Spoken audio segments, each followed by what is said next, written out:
MP আনার হত্যার তদন্ত নিয়ে ডিবি পুলিশ কোনো চাপে নেই। রিমান্ডে আসামি মিন্টুর কাছ থেকে যাবতীয় তথ্য পাওয়া গেছে বলে রিমান্ড শেষ হবার আগেই তাকে আদালতের মাধ্যমে কারাগারে পাঠানো হয়েছে।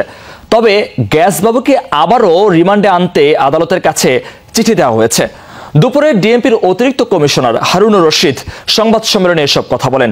এমপি আনারের মেয়ে ডরিন ডিএনএ পরীক্ষার জন্য শিগগিরই কলকাতা যাবেন বলেও জানান তিনি। ওয়ালটন ফ্রিজ কিনে অনেকের মতো আপনিও হয়ে যেতে পারেন মিলেনিয়াল।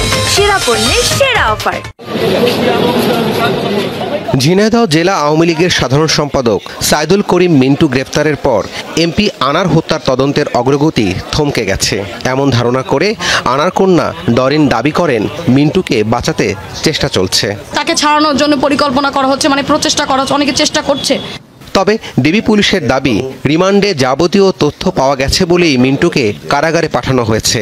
তদন্ত কর্মকর্তা চাইলে মিন্টুকে আবারও রিমান্ডে আনা হবে।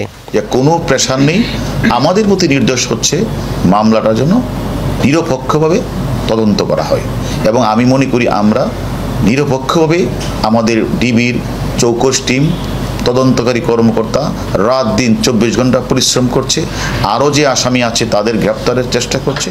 ঝিনাইদহ আওয়ামী লীগের আরেক নেতা আসামি কাজী কামাল ওরফে গ্যাস বাবু আদালতে জানিয়েছেন আলামত ও মোবাইল ফোন তিনি ফেলে দিয়েছেন। ডিবি জানিয়েছে ফোনগুলোর খোঁজে তাকে আবারও রিমান্ডে আনা হবে। ওই মোবাইলগুলিতে গিয়ে আরও কোনো কিছু আছে কিনা, না হলে উনি কেন কোথাও ফেলে দিলেন। প্রথম বলেছিলেন যে উনি হারিয়ে ফেলেছেন, আদালতে আবার উনি বলেছেন যে এটা কোথাও ফেলে দিয়েছেন। আসলে সে কারণেই আমরা আদালতের কাছে চিঠি দিয়েছি যেন আমাদেরকে জিজ্ঞাসাবাদের জন্য আরও একটু দরকার। এমপি আনারের মেয়ে ডরিন ডিএনএ পরীক্ষার জন্য শিগগিরই কলকাতায় যাবেন বলেও জানান হারুনুর রশিদ। ডরিনকে বলেছে যে ইন্ডিয়া যাওয়ার জন্য। রাব্বি সিদ্দিকী, যমুনা নিউজ, ঢাকা।